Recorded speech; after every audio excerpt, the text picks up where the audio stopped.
Hey guys! Today I want to talk with you about Normal People. This novel by Sally Rooney was published back in 2018, and in 2020 a TV mini-series by the same name has been released. And even though we're not here to talk about the series, I just wanted to let you know that if you have read the book, then I would also suggest you to watch the series, as it is a pretty faithful book adaptation. So as per usual, we will start this video with a short synopsis, then proceed into a non-spoiler review, and wrap this video up with the spoilers. If you haven't read the book yet, then do not worry, I will make sure to let you know when the spoilers begin. So, Normal People tells us a story of Mariana and Connell. We first meet them in their last year of high school. Mariana is a loner, she doesn't get along with anyone at school, and more than anything she appreciates her privacy. She is stubborn and seems to be doing the things in the way she wants without caring too much about what people around her might think. Connell, on the other hand, is somewhat of your typical popular guy, star of the high school football team.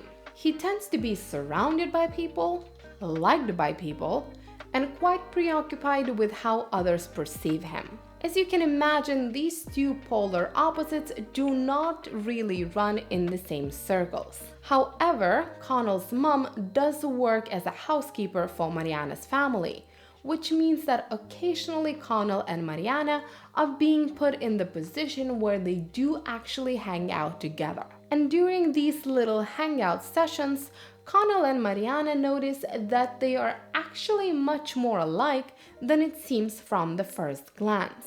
Sparks start to fly, however, two of them are determined to keep their connection a secret from the rest of the world. While the novel starts with both of our main characters being in high school, throughout the time jumps, it continues to tell Mariana's and Connell's story well into college. The novel doesn't spend too much time on world building, and the individual lives of the leads are just barely touched upon. The time jumps help to skip all the unnecessary information and to have only the storyline that is concentrating on portraying the relationship between Mariana and Connell. To be honest, when I first grabbed this book to read, I was somewhat torn. The premise of the book reminded me too much of the typical teenage stories from the early 2000s. Your typical shy, closed-off girl and your typical popular guy falls in love. But of course, their love is forbidden one, because God helps anyone else in school will get to know that popular guy is actually dating someone so low in the high school food chain, or that the smart girl might actually be interested in being in a relationship rather than staying free and independent. And as the story goes by, we get to see that the popular jock is not just your average cool guy. He's actually kind and smart and thoughtful and caring. And in time, he understands that he doesn't care what people think, and he professes his undying love in front of everyone with a big romantic gesture. While at the same time, his love helps our shy main girl to get out of her shell, find friends, and accept herself for the wonderful person that she is. Honestly, the premise of the book sounded like such a cliche that I half expected to find a makeover scene in this story, where the girl would finally get the chance to take her glasses off and the guy would realize that she was beautiful all along. However, just from a super quick research, I noticed lots and lots of praise given to this book, even going as far as calling it a future classic. Therefore, I obviously had to give it a try. And oh boy, I was not disappointed. The book is rather short, just a little bit under 300 pages, and I could not force myself to put it down before I finished the very last page. Almost as soon as the book starts, you notice that the main characters are not quite what you expected them to be. Mariana is not your typical teenage girl, and trust me, I'm not talking about the main leader suffering from "I'm not like the other girl" syndrome. Mariana is smart, confident, fiercely loyal, and at the same time we as the readers can see her drowning in serious childhood trauma that only gets worse as the book progresses. Connell, on the other hand, is not your typical confident leading man. Yes, he is popular, and yes, he is a football star that every girl is attracted to. But when we see him by himself, it doesn't take long to notice that Connell is struggling with anxiety and has quite serious self-esteem issues. Overall, both characters, despite their young age, are dealing with quite serious individual problems that, left unchecked in time, result in not so healthy coping mechanisms. Another thing that I absolutely loved about this book was that we get to see the story unfolding from both of our main characters' POVs. All the way through the book, I caught myself unfairly judging the character whose motivations are not presented to me. Let's say I am reading a chapter from the POV of Mariana, and I can't help myself but feel irritated and annoyed with Connell. So annoyed that all I want is for Mariana to dump him and find the true happiness she deserves. And then the chapter from Connell's POV starts, and I'm forced to admit that I might have been too quick to judge. In my opinion, if this book would have been written in just one person's POV, the story would have a very clear hero and a very clear villain. However, since we are introduced to both of our characters' trains of thoughts, we're also encouraged to sympathize with both and see them both as morally gray, which undoubtedly adds layers to this story. One more thing I want to mention that I found rather annoying while reading this book was the lack of the quotation marks when it comes to direct speech. In this book, we get something like this,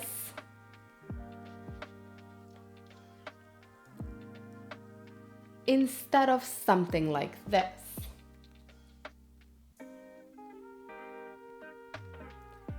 And while I agree completely that this is just a personal preference, I found the lack of quotation marks made it rather difficult for me to read it. Of course, once I got used to this writing style, I could barely notice it anymore.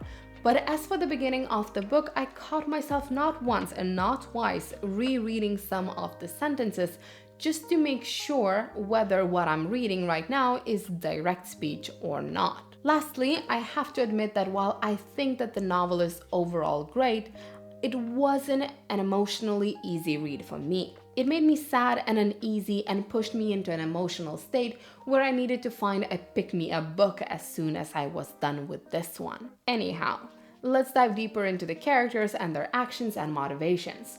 So if you haven't read this book yet and you feel like it is something that you would like to read, then this is a great time for you to click off this video as we are entering the spoiler territory.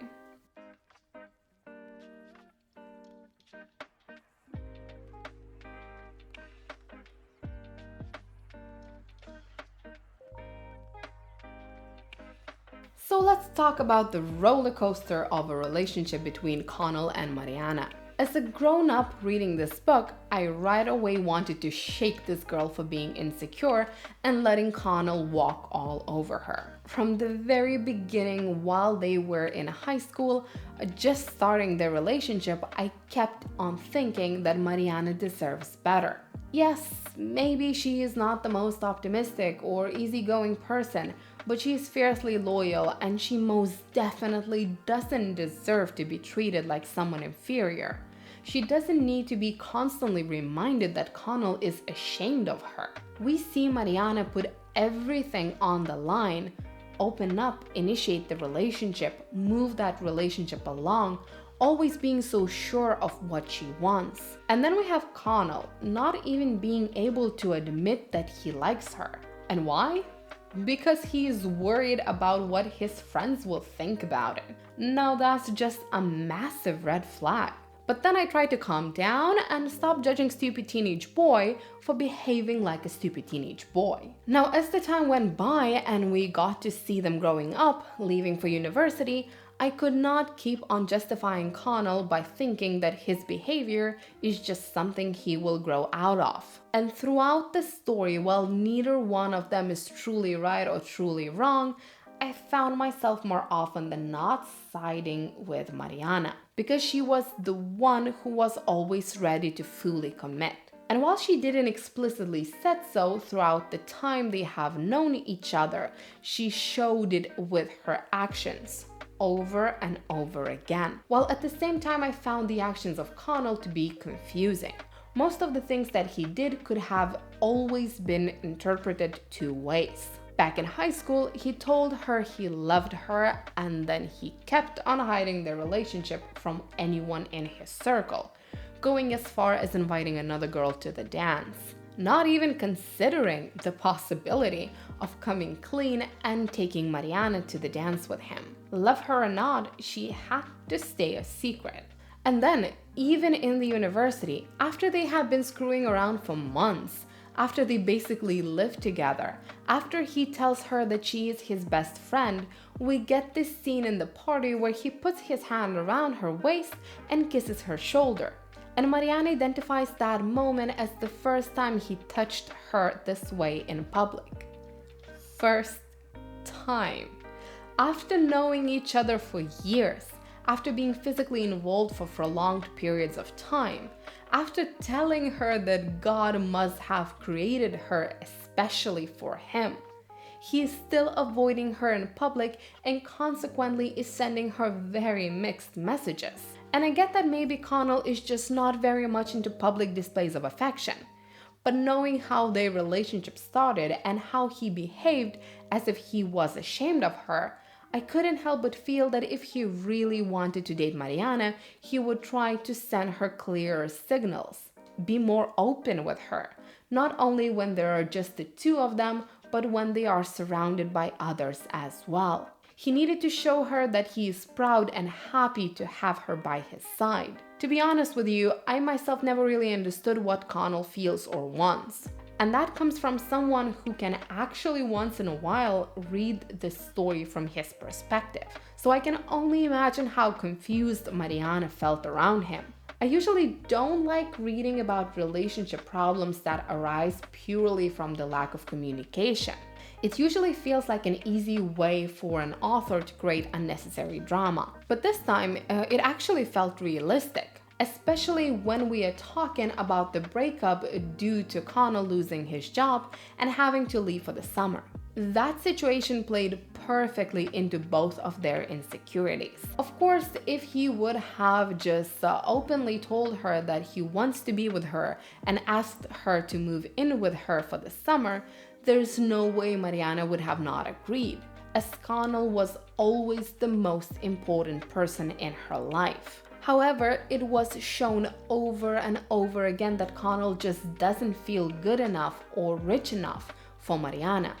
Admitting that he doesn't have a place to stay and asking Mariana to stay with her would have just affirmed what he had already believed. And Mariana never felt that Connell is serious about being with her. She thought that he is only in this as a pastime activity, which consequently leads to an awful miscommunication where Connell doesn't express his desire to stay with her, and Mariana accepts the idea of seeing other people because she believes that this is what Connell wants. However, as the time goes by and both of them get into separate relationships, you start to notice that despite them understanding each other so well on friends level, it's more than their insecurities that make them incompatible as a couple. Connell is shown to need something easy in his relationship.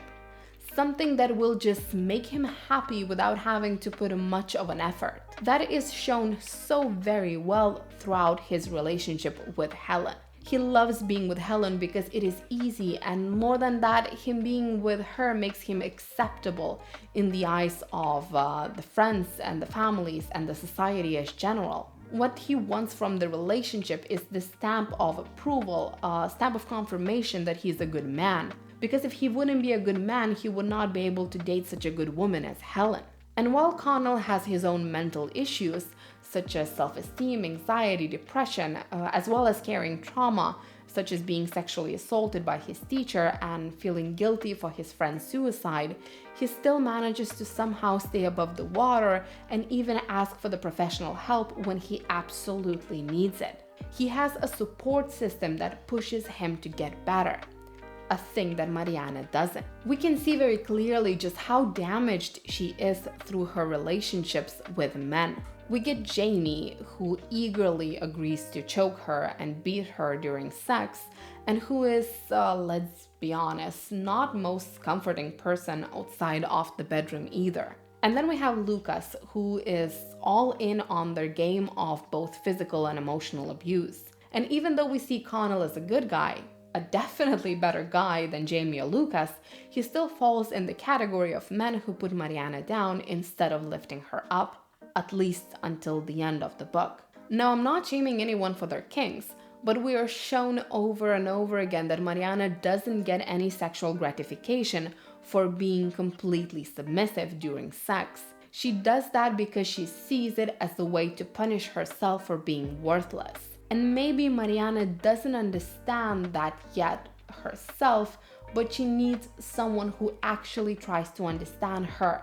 Not just the front she puts up, but the real her. I mean, yes, Connell himself admits that he knows that Mariana is damaged, but he just takes that as a given, as if there is nothing that can be done about it. He doesn't ask questions, and for most of the book, he doesn't provide any actual support.